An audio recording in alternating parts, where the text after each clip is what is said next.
میرے محترم بھائیوں اور بزرگوں اور دوستوں،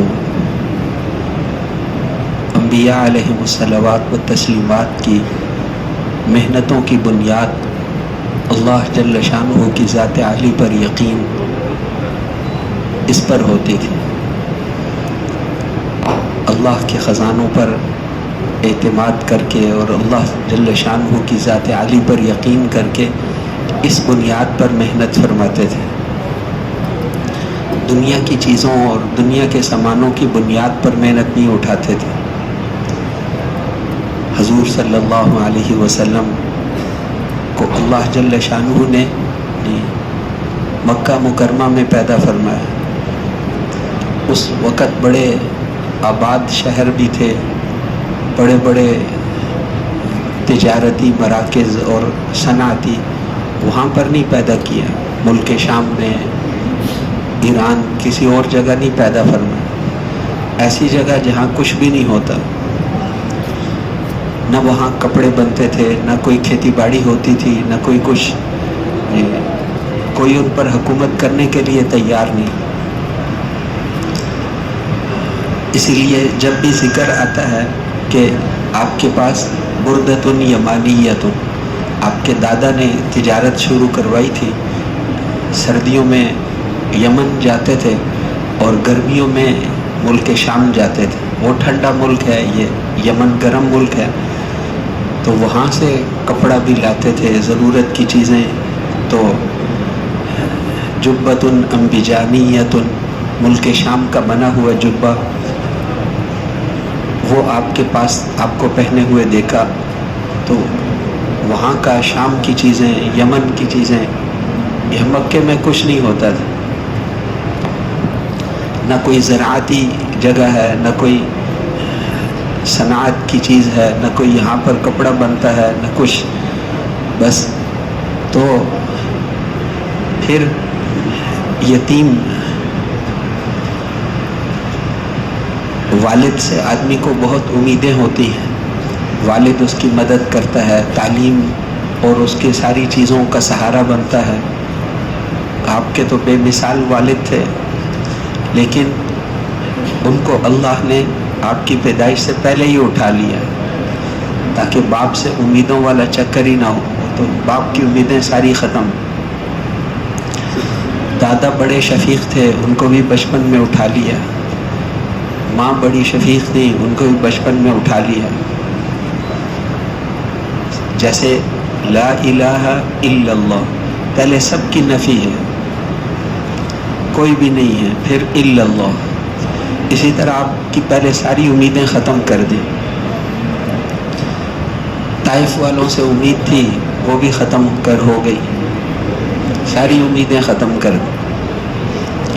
چچا جو مدد کرتے تھے نبوت کے 10ویں سال، وہ بھی چلے گئے، تو اللہ امیدیں ساری ختم ہو گئی۔ اللہ کی ذات عالی پر امید، اللہ جل شانہ کی ذات عالی پر یقین کی بنیاد پر وہ مکے والے کہتے تھے لولا نزل هذا القرآن على رجل من القريتين عظیم، یہ قرآن کسی مکے یا طائف کے سردار پہ اترتا تو ہم ایمان لے آتے۔ اہم یقسمون رحمت ربک، تو بنیادیں اللہ کے، اکثر انبیاء علیہم السلام غریب ہوتے تھے، 2-4 کو اللہ نے بادشاہ بھی بنایا تاکہ بادشاہ لوگ یہ نہ کہیں کہ یہ تو غریبوں کا کام ہے، دین کا کام دین غریبوں کے لیے ہوتا ہے، یہ نہ کہہ سکے، اس لیے نبوت کے ساتھ بادشاہت بھی دی تاکہ ان کو، لوگوں کو پتہ چلے کہ مالداری میں اللہ کو کیسے راضی کر سکتے۔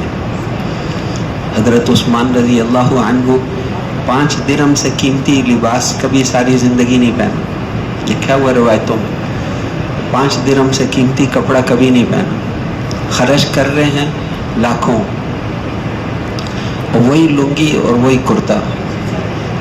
لوگ کہتے تھے مسجد امیر المومنین آرام فرما رہے ہیں، خلیفہ تھے، مسجد میں ہی قیلولہ کر لیتے تھے۔ عشاء کی نماز پڑھائی، ایک طرف ہو کر وتر شروع کیے اور پہلی رکعت میں 30 پارے پڑھ کے پھر رکوع کیے، تو کپڑے وہی پرانے. تو اس لیے کن بنیادوں پر وہ خرچ کر رہے. وہ مالدار بھی تھے لیکن انہوں نے بھی اللہ کو راضی کر کے دکھایا کیسے راضی کرنا ہے. تو اللہ کی ذات عالی پر یقین، ان بنیادوں پر دین کی محنتوں کی بنیاد اٹھتی تھی. وہ پھر پکی بنیاد ہوتی ہے. اللہ تو ہر چیز پر قادر ہے، وہ سب کچھ کر سکتے ہیں، سب کچھ اسی کے ہاتھ میں ہے. تو اللہ کی ذات عالی پر یقین جس کا ہوگا وہ تو کسی کو مایوس نہیں کرتے. یہ نہیں ہو سکتا کہ ہم 6 نمبروں کی محنت کریں اور اللہ ہمیں نہ دے. محنت ہی ٹھیک نہ ہو یا پوری نہ ہو، ادھوری ہو، وہ الگ بات ہے. لیکن ہم محنت کریں اور اللہ نہ دیں، یہ نہیں ہو سکتا. وہ تو دینے کے لیے بہانے ڈھونڈتے ہیں، ضرور دیتے ہیں. اگر محنت آدھی رات کو پوری ہو گئی تو آدھی رات کو دے دیں گے، دیتے ضرور ہیں. لیکن طلب تو ہو، طلب کے بغیر نہیں دیتے. انلزمکموہا وانتم لہا کارہون. تو بنیاد یہ ہو اللہ کی ذات عالی پر یقین. پورے دنیا کے نبی اور رسول ہیں اور نہ پیسہ نہ ٹکا. ایک اسکیم صرف رائے شہر میں چلانی ہو، کسی وزیر کو یہ کہتے ہیں بھائی رائے کے اندر ایک کام کرنا ہے، تو وہ سب سے پہلے حکومت کو کہتا ہے 2 ارب روپے دے دو، اتنے ارب روپے دے دو، ورنہ کام ہی نہیں کرتے. اور نبی بنایا پوری دنیا کا اور کچھ ہے ہی نہیں. کہ بچپن میں آپ نے فرمایا کہ سارے نبیوں سے اللہ نے بکریاں چروائی ہیں. صحابہ نے پوچھا آپ نے بھی؟ کہ جی ہاں، میں بھی چند کی رات کے بدلے میں مکے والوں کی بکریاں چرایا کرتا تھا. تو اس لیے وہ بنیادیں اللہ کی ذات عالی پر یقین،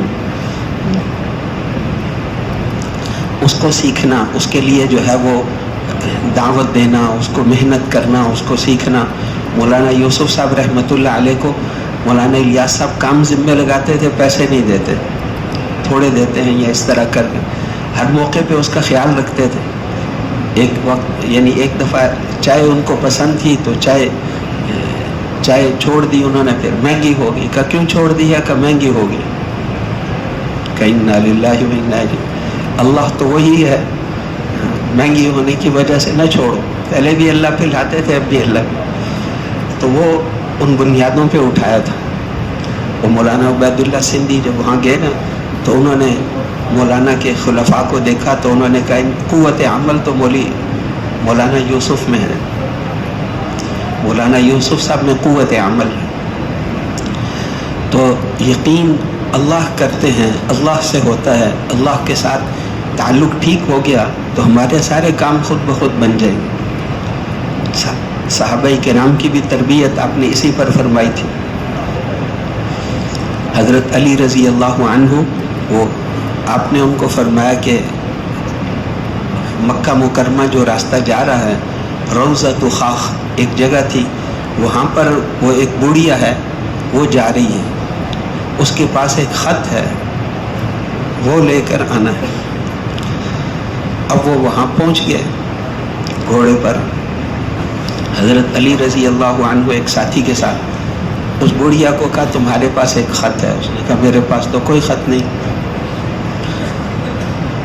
انہوں نے اس کی ہر چیز کی تلاشی لے لی، کوئی خط نہیں ملا. بتاؤ کہ میرے پاس کوئی خط ہے ہی نہیں.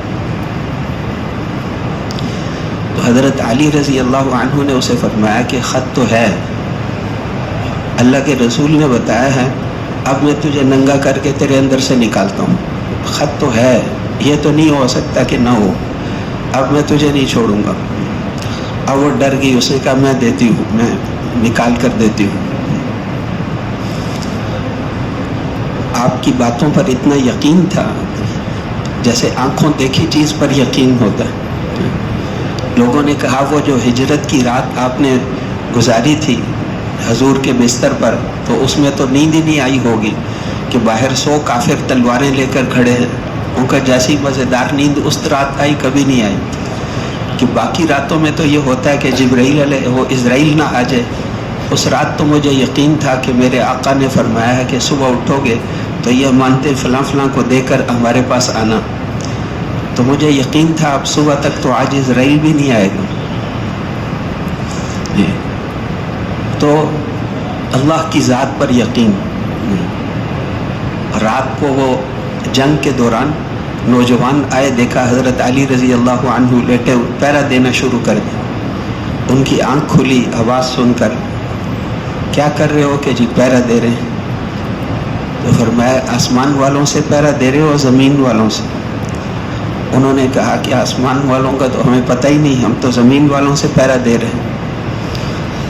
تو کہا کہ آسمانوں پر اگر میرے مرنے کے فیصلے ہو گئے تو تمہارا کوئی فائدہ نہیں ہے, اور اگر وہاں میری حفاظت کا فیصلہ ہے تو تم اپنی نیند خراب نہ کرو, جاؤ. ایک جگہ بیٹھ کے بات کر رہے تھے, لوگوں نے کہا یہ دیوار گرنے والی ہے. انہوں نے کہا نہیں گرتی. جب تک وہ بیٹھے رہے نہیں گری. اپنا سبق پڑھایا, سارا کچھ کیا, پھر جب اٹھے تو پھر اس کے بعد وہ گری. تو یقین اللہ کی ذات عالی پر, اللہ کے نبی کی باتوں پر اتنا یقین ہو کہ جو فرمایا وہی حق ہے, ہمارے لیے وہی. حضرت عمر رضی اللہ عنہ سارا کچھ خرچ کر دیتے تھے. تو حضرت عبد الرحمن بن عوف رضی اللہ عنہ نے ان سے عرض کیا کہ امیر المومنین آپ سارا ہی مال خرچ کر دیتے. ہر جمعے کو بیت المال کی صفائی کرتے تھے, وہاں نماز پڑھتے تھے, سب کچھ خرچ کر 90 لاکھ ایک دن میں آ رہا ہے, وہ سارا تقسیم کر دیا. ان کا کچھ تو سنبھال کر رکھا کریں, اچانک کوئی جنگ چھڑ گئی تو کیا کریں گے؟ اس کے لیے کوئی اسلحہ, کوئی سامان, کوئی پیسے. ایسے وقت کے لیے آپ نے کیا تیاری کی؟ تو انہوں نے فرمایا کہ شیطان نے تمہاری زبان پر یہ بات جاری کی ہے, اور رحمان نے میرے دل میں اس کا جواب یہ ڈالا ہے کہ ایسے وقتوں کے لیے ہم نے وہ چیز تیار کی ہے جو رسول اللہ صلی اللہ علیہ وسلم نے تیار کی تھی. ہم دشمنوں کا مقابلہ مال سے اور اسلحے سے نہیں کرتے, ہم تو ان کا مقابلہ اللہ کی مدد کے ساتھ اور زہد کے ساتھ کرتے ہیں. تو اللہ پر یقین, اللہ کی ذات عالی پر یقین. ان بنیادوں پر حضرت سعد ابن ابی وقاص رضی اللہ عنہ نے انہوں نے ان کو بھیجا وہاں قادسیہ. وہاں سے انہوں نے خط لکھا کہ امیر المومنین آپ نے مجھے 10,000 آدمی دے کر بھیجا ہے, اور میرے سامنے تو 2 لاکھ کی فوج تو پہلے سے کھڑی. وَجُنُودٌ تَتْبَعُهَا جُنُودٌ, کسریٰ کی طرف سے لشکروں پہ لشکر آ رہے ہیں, کوئی کسی علاقے کا, کوئی کسی ملک کا, سارے لشکر ان کی مدد کے لیے آ رہے ہیں. تو آپ چاہتے ہیں کہ ہم ان پر غالب آ جائیں, تو آپ بھی کوئی مدینہ منورہ سے کوئی مدد بھیج دو. تو حضرت عمر رضی اللہ عنہ نے جواب لکھا کہ یا سعد لا تنظر الی المدینہ ثانیا, دوبارہ مدد کی نیت سے مدینے کی طرف نہ دیکھنا. انی جعلت ناصرک معک, مدد کرنے والے کو تو ہم نے تمہارے ساتھ ہی بھیج دیا, اللہ تمہارے ساتھ. اور کیسے مدد آتی ہے کہ حکم اللہ کی ذات میں سے نکلتا ہے اور عمل انسان کے اندر سے نکلتا ہے.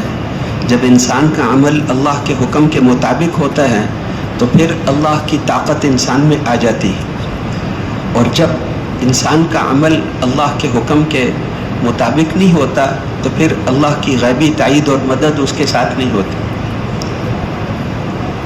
اور یقینی مدد حاصل کر لو تو اس کے لیے ان 10,000 میں سے 10 سمجھدار آدمیوں کو چنو اور ان کو کسریٰ کے پاس بھیجو.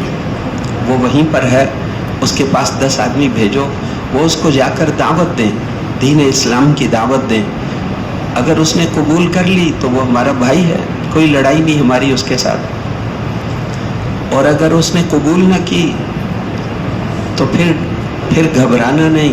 پھر یہ دعوت نہ تمہاری ہے, نہ میری, نہ ہمارے باپ دادے کی. پھر جس کی یہ دعوت ہے پھر وہ خود مقابلے میں آتا ہے. پھر تم تعداد کی کمی سے نہ گھبرانا.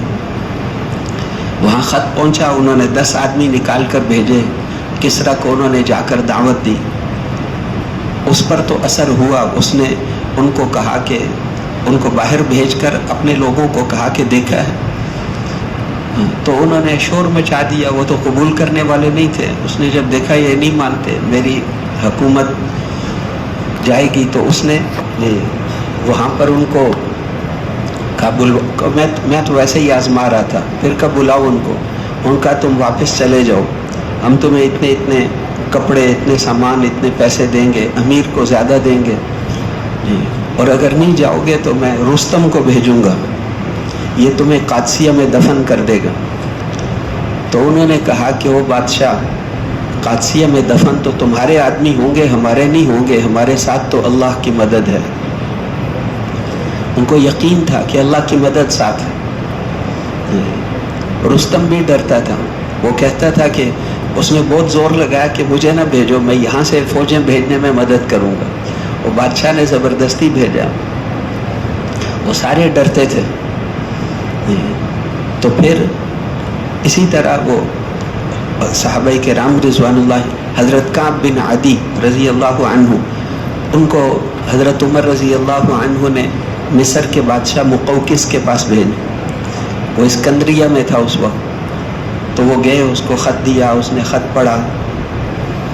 پھر اس نے ان کو پوچھا کہ یرموک میں تمہاری لڑائی کا کیا نتیجہ نکلا, پتہ چلا ہے؟ ان کا ہمیں تو ابھی تک اطلاع نہیں ملی. تو اس نے ویسے ہی ان کو چھیڑنے کے لیے اس نے کہا کہ وہ تمہارے ساتھی ہار گئے, کیا کرتے, بیچارے تھے ہی تھوڑے, وہ کئی لاکھ تھے اور یہ چند ہزار تھے.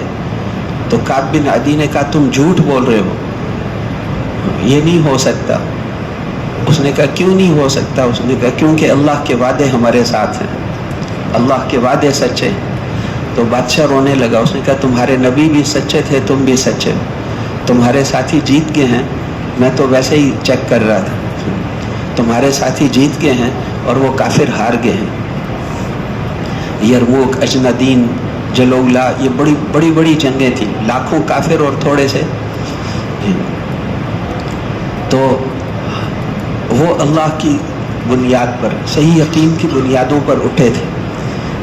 حضرت خالد بن ولید رضی اللہ عنہ وہ صفیں ٹھیک کرا رہے تھے.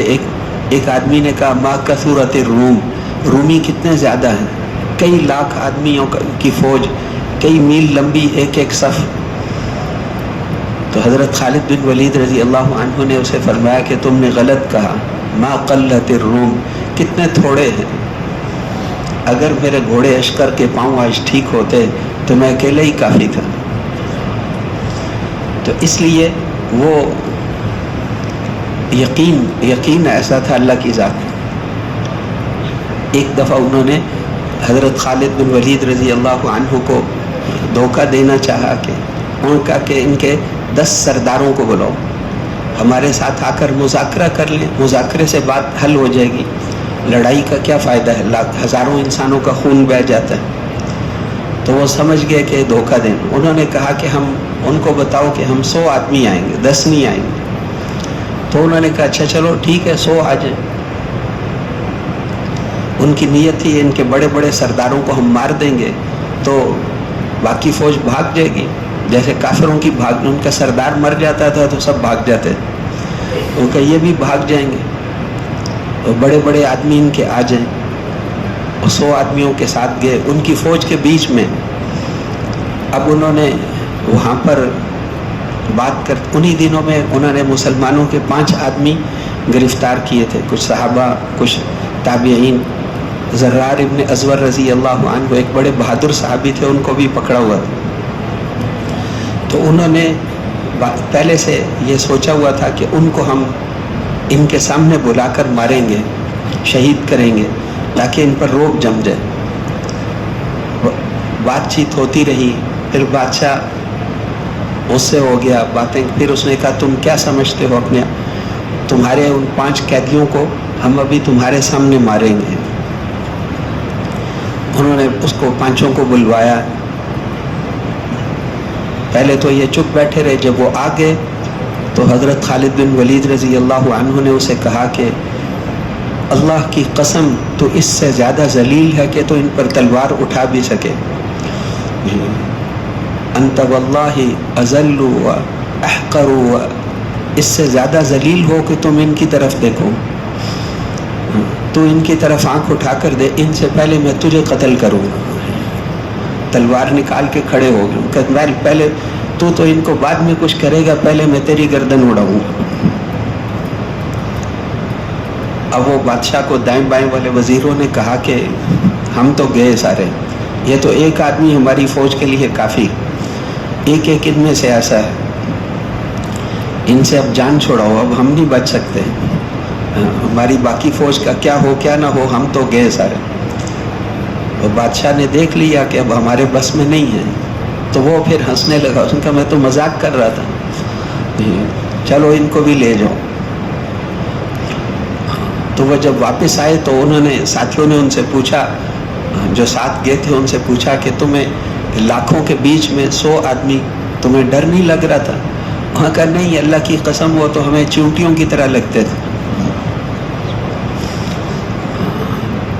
پہلی صدی ہجری کے آخر میں، پہلی صدی ہجری کے آخر میں ان کے بڑے بڑے پادری اور عیسائیوں کا بادشاہ یہ سب جمع ہوتے تھے ہر جنگ کے بعد۔ سوچو کیوں شکست ہوئی ہے۔ پہلی صدی ہجری کے آخر میں ایک دفعہ جمع ہوئے تو سارے لوگ وجوہات بتا رہے تھے، بڑا پادری چپ تھا۔ بادشاہ نے اس کو کہا تم کیوں چپ ہو؟ اس نے کہا کہ ان کے نبی نے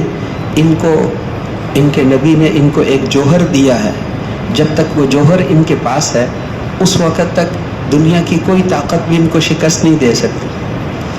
اگر ان کو شکست دینی ہے تو وہ جوہر ان کے اندر سے نکالو۔ کہ وہ جوہر کیا ہے؟ کہ لیس لہم ہم الا الدعوہ، ان کو ایک ہی فکر ہے کہ اللہ کا دین دنیا میں پہنچا دیں، اللہ کا دین دنیا میں زندہ ہو، اسی پر ان کی ساری صلاحیتیں لگتی۔ جب تک یہ چیز ان کے اندر ہے ان کو ساری دنیا کی فوجیں بھی شکست نہیں دے سکتی۔ وہ حضرت خالد بن ولید رضی اللہ عنہ فرماتے تھے نا کہ اگر 2 راتیں ہوں، ایک رات وہ جس میں ہر قسم کی نعمتیں ہوں اور نوجوان لڑکی سے شادی ہو اور اس کے ساتھ رات ہو اور بچے کی بھی امید ہو، اور دوسری طرف اللہ کے راستے کی وہ رات جو سخت سردی میں، سخت بارش میں، پہاڑ کی چوٹی پہ سخت دشمن سے مقابلہ ہو، تو مجھے تو یہ رات پسند ہے۔ بہت جنگوں میں گئے لیکن مرتے وقت انہوں نے کہا کہ اللہ کرے بزدل آدمی کی آنکھوں کو نیند نہ آئے۔ جی میں اتنے 100 جنگوں میں شریک ہوا لیکن میرے جسم کا کوئی حصہ نہیں جہاں زخم نہ ہوں تلواروں کے، لیکن میں پھر بھی شہادت کی تمنا لے کر گیا، لیکن اپنے جسم پر اپنے بستر پر مر رہا ہوں۔ بزدل آدمی کو اللہ کرے نیند نہ آئے۔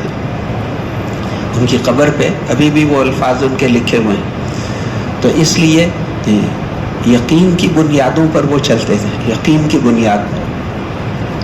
تو یقین دل کے اندر آ جائے کہ اللہ کرتے ہیں، جیسے حضرت جی اس کی مثال دیتے تھے نا کہ الیکشن ہوتا ہے، الیکشن میں کئی نوجوان ورکر بن جاتے ہیں، ورکرز بن جاتے ہیں، فلاں کو ووٹ دو، فلاں جس پارٹی کے ورکر ہوتے ہیں اسی کی طرف بلاتے ہیں، گاڑیوں میں پھرتے ہیں، لوگوں کے پاس جاتے ہیں۔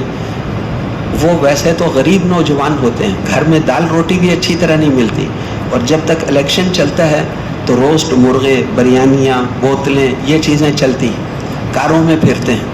اب اس کو پوچھیں کہ تمہیں تو جو ہے وہ رکشے کا کرایہ بھی تمہارے پاس نہیں ہوتا، تم کاروں میں پھر رہے ہو، اتنے اچھے اچھے کھانے کھا رہے ہو، تو فوراً کہتا ہے میں جس کی طرف بلاتا ہوں وہ خرچے اٹھاتا ہے۔ تو حضرت جی مولانا یوسف صاحب رحمۃ اللہ علیہ فرماتے تھے کہ یہ دنیا کے فاسق اور فاجر انسان یہ اپنی طرف بلانے والوں کے خرچے اٹھاتے ہیں، تو وہ قدرت والے رحیم اور کریم اور سخی اللہ وہ اپنی طرف بلانے والوں کے خرچے نہیں اٹھائیں گے۔ یہاں پنڈی میں ایک وزیر جیتا تھا تو اس نے سوزوکیاں لے کر دی تھیں اپنے ورکرز کو کام کرنے کے لیے، اور جب جیت گیا تو اس نے کہا جس کو ہم نے سوزوکی دی ہے وہ اسی کی ہو گئی۔ الیکشن کے دنوں میں ان کے مزے ہوتے ہیں ورکروں کے، بعد میں بھی ان کے وہ مسئلے حل کرتے رہتے ہیں جب تک ان کی حکومت ہو، جب حکومت ختم ہوئی تو گئے۔ تو حضرت فرماتے تھے یہ دنیا کے کنجوس انسان یہ بھی اپنی طرف بلانے والوں کے نخرے اٹھاتے ہیں، ان کے خرچے اٹھاتے ہیں، تو وہ رحیم اور کریم اور سخی بادشاہ اللہ وہ اپنی طرف بلانے والوں کے خرچے نہیں اٹھائیں گے۔ اور پھر فرماتے تھے کہ علم یہ یونیورسٹیاں اور کالج، ان کے سارے خرچے حکومت اٹھاتی. حکومت والے ان کو کہتے ہیں ہمارے خزانے تو تمہارے لیے. یونیورسٹیوں والوں کو 30 سال پہلے ان کو کتنے ارب روپے دیتے تھے ایک یونیورسٹی کو، ایک یونیورسٹی کو. ان کے استادوں کی تنخواہیں، ان کے امتحانات کے خرچے، ان کے لیے زمینیں خریدنا، ان کے لیے تعمیرات کرنا، ان کے لیے سارے خرچے کرنا، وہ ہماری پیسوں سے کرتے ہیں، حکومت کے پیسوں سے وہ سارے. تو حکومت ان کے خرچے اٹھاتی ہے یونیورسٹیوں کے، کالجوں کے، اس لیے کہ وہ حکومت والا علم پڑھاتے ہیں. ہم جب اللہ والا علم پڑھیں گے، پڑھائیں گے، تو ہمارے خرچے کون اٹھائے گا؟ ہمارے خرچے اللہ اٹھائیں گے. ہم اللہ والا علم پڑھیں گے، پڑھائیں گے، تو اللہ کی مدد ہمارے ساتھ ہوگی. ایسے ہی ذکر پر فرماتے تھے، حدیث شریف میں آتا ہے ما احد احب الیہ المدح من اللہ. کائنات میں کسی کو اپنی مدح اتنی پسند نہیں جتنی اللہ کو، وہ ہے ہی قابل مدح ہے. تو جب بادشاہت کا زمانہ تھا، ابھی تو جمہوریت کا زمانہ، جمہوریت کہتے ہیں پبلک کی حکومت، عوام کی حکومت. تو اس میں وزیر اعظم اور وزیر اعلیٰ صرف نام کے ہوتے ہیں، ان کا کوئی طاقت نہیں ہوتی. جب بادشاہت کا زمانہ ہوتا تھا تو بادشاہ کے منہ سے نکلی ہوئی بات حرف آخر ہوتی تھی. ہارون الرشید نے اپنے وزیر اعظم جعفر برمکی کو کہا قتل کر دو، قتل کرا دیا.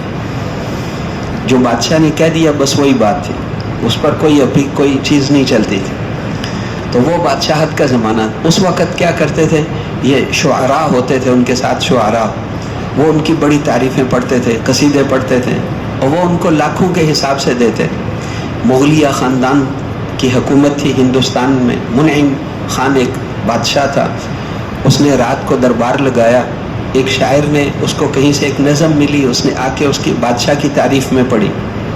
اس نے کہا مانگ کیا مانگتا ہے؟ کہ 1 لاکھ. اس زمانے میں 1 لاکھ دے دیے. اگلے دن پھر آیا، پھر اس کی تعریف میں نظم پڑھی، پھر اس نے 1 لاکھ. تیسرے دن پھر آیا، پھر نظم پڑھی، پھر 1 لاکھ. چوتھے دن وہ ڈر گیا. اس نے، شاعر نے ساتھیوں کو کہا کہ بادشاہ کہے گا کہ روز وہی شعر پڑھتا ہے، کوئی اور شعر تجھے نہیں آتے؟ تو مجھے تو کوئی اور نہیں آتے، میں پھنس جاؤں گا. وہ نہیں آیا. لیکن اس نے چوتھی رات بھی دربار میں وہ اپنے خواص سے، دائیں بائیں والوں سے پوچھا تھا، وہ شاعر نہیں آیا تعریف والا. نہیں، میں نے اس کے لیے بھی 1 لاکھ روپے آج بھی رکھا ہوا تھا. اتنے دن تک 1 لاکھ دینے کا اسے میں نے سوچا تھا انہی شعروں پر. وہ بے وقوف 3 دن میں ہی تھک گیا. تو یہ شاعر جھوٹی تعریفوں پر اتنا نوازتے ہیں، تو وہ قدرت والے اللہ وہ کتنا دیں گے. حالانکہ ان کی یہ جھوٹی تعریفیں ہوتی ہیں.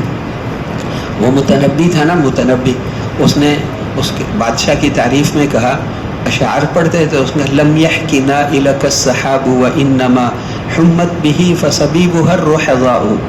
کہتا ہے کہ یہ جو بارش ہوتی ہے نا، تو بادل تو آپ کی سخاوت کا مقابلہ نہیں کر سکتے. آپ کی سخاوت 10,000 کی تھیلی، بدرۃ عین 10,000 کی تھیلی، اور اس کی سخاوت ایک قطرہ اور 10,000 کی تھیلی تو برابر نہیں ہوتی. تو بادلوں کو تمہاری سخاوت کو دیکھ کر بخار چڑھ گیا ہے. یہ جو بارش ہے یہ بادلوں کے بخار کا پانی ہے. ایسے جھوٹ بولتے تھے، تو جھوٹ ہے سارا. لم يحكنا إلك السحاب وإنما حمت به فصبيبها الرحضاء. اس پر وہ خوش ہو کر لاکھوں دیتے تھے. ہم جب اللہ کی سچی تعریفیں کریں گے تو ہمارے ساتھ اللہ کیا کریں گے؟ تو عبادت پر محنت کرنا، اعمال پر محنت کرنا. اللہ سے تین بڑے مقصدوں کے لیے اللہ نے ہمیں بنایا. ایک تو عبادت کے لیے بنایا، اس مقصد میں تو انسان اور جن سارے شریک ہیں. دوسرا مقصد ہے خلافت میں ساری امتیں شریک. انسان کو اللہ نے اپنی خلافت کے لیے بنایا. اور تیسرا مقصد ہے دعوت، یہ اس امت کے ساتھ خاص ہے. عبادت، صحابہ کرام رضوان اللہ علیہم اجمعین عبادت میں بھی 1 نمبر پر. منافقوں کی بھی جرت نہیں کہ جماعت کی نماز چھوڑ دیں. عبادت میں 1 نمبر، اور خلافت میں 1 نمبر. یہ لوگوں کی زندگی بنانے کی فکر کرنا، اللہ والے اخلاق کو اپنانا، اللہ کے احکامات کو زندہ کرنا، اللہ جل شانہ رحم کرتے ہیں، تم زمین والوں پر رحم کرو وہ تم پر رحم کریں. اللہ عیبوں پہ پردے ڈالتے ہیں، تم بھی عیبوں پہ پردے ڈالو. اللہ معاف کرنے والے ہیں، تم بھی معاف کرو. اللہ صبر کرتے ہیں، تم بھی صبر کرو. لوگوں کے ساتھ اجتماعی زندگی میں صبر کرنا پڑتا ہے. ما احد اصبر من اللہ علی اذن ما احد اصبر من اللہ علی اذن یسمعہ یدعون له الولد ثم یرزقہم ویعافیہم. حدیث میں آتا ہے نا، اللہ سے زیادہ اس کائنات میں صبر کرنے والا کوئی نہیں ہے. لوگ اس کے لیے اولاد مانتے ہیں، وہ پھر بھی ان کو روزی بھی دیتے ہیں، عافیت بھی دیتے ہیں. حالانکہ اولاد ماننا کتنی سخت چیز ہے. لقد جئتم شیئا ادا تکاد السماوات یتفطرن والارض من تنشق الارض وتخر الجبال هدا ان دعوا للرحمن ولدا وما ينبغي للرحمن ان يتخذ ولدا ان كل من في السماوات والارض الا آتي الرحمن عبدا. یہ تو سارے اس کے غلام ہیں، سات آسمان زمین کی مخلوق، تو اس کے لیے اولاد مانتے ہیں، پھر بھی اللہ ان کو روزی دے رہا ہے. حلیم ہے، حلیم، پکڑتے نہیں ہیں، ایک دم پکڑ نہیں فرماتے. بدلہ تو دیں گے آخرت میں وہ، لیکن دنیا میں ما احد اصبر من اللہ، اللہ سے زیادہ صبر کرنے والا کوئی نہیں ہے. اتنا کچھ کر رہے ہیں تو تم سمجھتے ہو ہم غافل ہیں. وَلَا تَحْسَبَنَّ اللَّهَ غَافِلًا عَمَّا يَعْمَلُ الظَّالِمُونَ إِنَّمَا يُؤَخِّرُهُمْ لِيَوْمٍ تَشْخَصُ فِيهِ الْأَبْصَارُ مُهْطِعِينَ مُقْنِعِي رُؤُوسِهِمْ لَا يَرْتَدُّ إِلَيْهِمْ طَرْفُهُمْ وَأَفْئِدَتُهُمْ هَوَاءٌ. تو وہ اللہ تو سب دیکھ رہے ہیں لیکن صبر کرتے ہیں. تم بھی صبر کرو، صبر کرو. لوگوں کی اجتماعی زندگی میں چلتے ہوئے صبر کر. جماعت میں چلتے ہوئے حضور صلی اللہ علیہ وسلم نے فرمایا کہ المسلم اذا كان يخالط الناس ويصبر على اذاهم خير من المسلم الذي لا يخالط الناس ولا يصبر على اذاهم. وہ مسلمان جو اجتماعی زندگی میں رہتا ہے، لوگوں میں گھل مل کر رہتا ہے اور ان کی تکلیفوں پر صبر کرتا ہے، یہ تو کرنا ہی پڑے گا. حضرت ابوبکر، حضرت عمر، آپس کی ناگواریاں، ان سے بڑی سچی ہستیاں تو ہو ہی نہیں سکتی اس دنیا میں. اجتماعی طور پر رہیں گے تو کوئی نہ کوئی بات تو. ایک دفعہ حضرت ابوبکر رضی اللہ عنہ نے کوئی بات کہہ دی سخت، تو حضرت عمر رضی اللہ عنہ کو ناگوار گزری. اب حضرت ابوبکر کو خیال آیا، انہوں نے معافی مانگی، معاف نہیں کی. پیچھے پیچھے چلتے رہے. حضرت عمر نے جا کے گھر کا دروازہ بند کر لیا. اب حضرت ابوبکر رضی اللہ عنہ نے سوچا میں کیا کروں. اب وہاں سے وہ پھر اچھا چلو اللہ کے رسول سے سفارش کراتے ہیں. اب وہ آئے، حضور صلی اللہ علیہ وسلم صحابہ کے ساتھ بیٹھے تھے. حضرت ابوبکر کو آتا دیکھ کر آپ نے فرمایا کہ تمہارے ساتھی کسی سے جھگڑا کر کے آئے ہیں، ان کی حالت سے لگتا ہے کسی سے جھگڑا کر کے آئے. کیا ہوا؟ ان کا جی وہ حضرت عمر کو میں نے سخت بات کہہ دی اور پھر میں ان سے معافی مانگتا رہا، معاف نہیں کر رہے. آپ نے کہا بیٹھ جاؤ. اتنے میں حضرت عمر کو بھی خیال آیا میں نے حضرت ابوبکر رضی اللہ عنہ کے ساتھ ایسا کیا، وہ تو عام آدمی نہیں ہے. وہ بھی آئے کہ ان سے معافی. اب وہ دیکھتے دیکھتے وہاں نہیں ملے، وہ مجلس میں آ گئے. تو ان کو جب آپ نے آتا دیکھا تو آپ کا رنگ بدل گیا اور فرمایا کہ تم میرے لیے میرے ساتھی کو نہیں چھوڑ دیتے، میرے لیے میرے.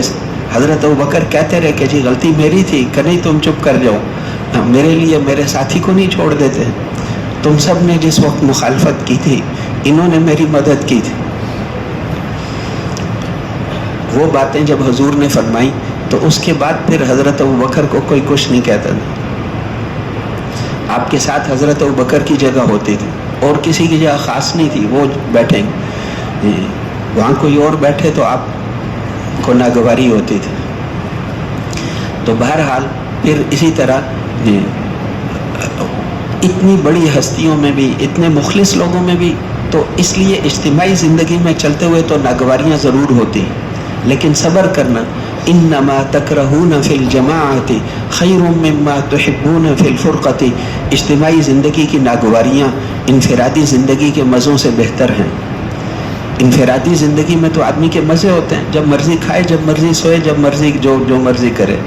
لیکن اجتماعی زندگی میں تو کسی کا کوئی مزاج ہے، کسی کا کوئی مزاج، ہر ایک کی باتیں برداشت کرنا. لیکن اجتماعی زندگی کی برکتیں بہت زیادہ ہوتی ہیں.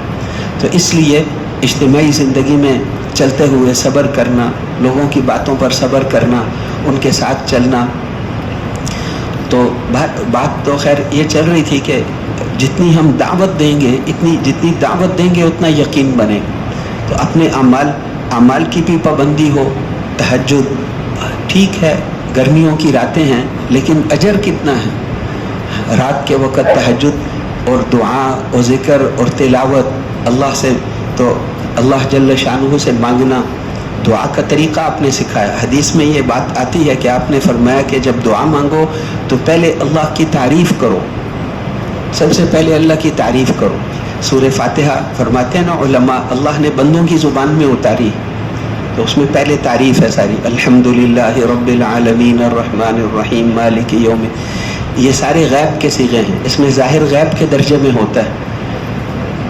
پھر اچانک آگے التفات کیا. التفات کہتے ہیں فصاحت و بلاغت کی زبان میں کہ پہلے اللہ کو غیب بنا کر بات کر رہے تھے، اچانک ایاک نعبد و ایاک نستعین، جیسے سامنے کھڑے ہیں. یہ کیوں کیا؟ یہ کرنے کے لیے کہ سورہ فاتحہ پڑھتے ہوئے آدمی کی یہ کیفیت ہونی چاہیے کہ اتنی عظیم و شان صفات جب اللہ کی پڑھ لی، ہر صفت پر وہ قریب ہو رہا ہے. جب یہاں تک پہنچ گیا مالک یوم الدین، تو ایسے ہو گیا گویا کہ اللہ سامنے ہے. اب کہتا ہے ایاک نعبد و ایاک نستعین، ورنہ پہلے الحمدللہ رب العالمین الرحمن الرحیم مالک، یہ سب غیب کے صیغے تھے کیونکہ اس میں ظاہر غیب. تو پہلے اللہ کی تعریفیں ہیں، پہلے اللہ کی تعریفیں کرنا، پھر دعا کرنا، پھر درود شریف پڑھنا، پھر اس کے بعد اپنے سے شروع کرے، پھر پوری امت کے لیے مانگے. حضور صلی اللہ علیہ وسلم بہت تعریفیں کرتے تھے اللہ. ایک تعریف میں آپ یوں فرماتے تھے، اللہم انت الملک لا شریک لک والفرد لا ند لک کل شیء ہالک الا وجہک لن تطاع الا باذنک ولن تعصى الا بعلمک تطاع فتشکر وتعصى فتغفر اقرب شہید وادنى حفیظ حلت دون النفوس واخذت بالنواصی كتبت الآثار ونسخت الآجال القلوب لك مفضية والسر عندك علانية الحلال ما أحللت والحرام ما حرمت والدين ما شرعت والأمر ما قضيت والخلق خلقك والعبد عبدك وأنت الله الرؤوف الرحيم. یہ ایک تعریف کا صیغہ. ایسے کتنی تعریف. اللہم انت احق من ذکر و احق من عبد و انصر من ابتغی و ارأف من ملک و اجود من سئل و اوسع من اعطى. اللہم لک الحمد كالذی تقول و خیر مما نقول. اللہم لک الحمد حتی ترضى ولک الحمد بعد الرضا ولک الحمد ابدا ابدا. اللہم لک الحمد ملء السماوات وملء الارض وملء ما بینہما وملء ما شئت من شیء بعد. اہل الثناء والکبریاء والمجد احق ما قال العبد وكلنا لك عبد لا مانع لما اعطيت ولا معطي لما منعت ولا راد لما قضيت ولا ينفع ذا الجد منك الجد. اللهم لك الحمد حمدا دائما مع دوامك ولك الحمد حمدا خالدا مع خلودك ولك الحمد حمدا لا منتهى له دون مشيتك ولك الحمد حمدا لا يريد قائله إلا رضاك ولك الحمد حمدا عند كل طرفة عين وتنفس كل نفس. ایسے بہت سارے صیغے اللہ کی تعریف کے جو حضور کی دعاؤں میں ہیں. پھر اس کے بعد درود شریف پڑھنا، اللہ کی تعریف کرنا، پھر درود شریف پڑھنا، پھر اپنے سے شروع کرے، پھر پوری امت کے لیے رو رو کر مانگ. جب پوری امت کے لیے رو رو کر مانگیں گے تو ہماری دعائیں حضور صلی اللہ علیہ وسلم کی دعا کے مشابہ ہو گئی، فوراً قبول ہو جائے گی. بیچ میں جو اپنے لیے مانگی ہوگی وہ بھی قبول ہو جائے گی. اللہ تو دعاؤں کو قبول کرتے ہیں. ادعونی استجب لکم سائل اللہ لا یخیب. اور لیس شیء اکرم علی اللہ من الدعاء. الدعاء مخ العبادہ. دوسری حدیث میں الدعاء هو العبادہ، الدعاء سلاح المؤمن.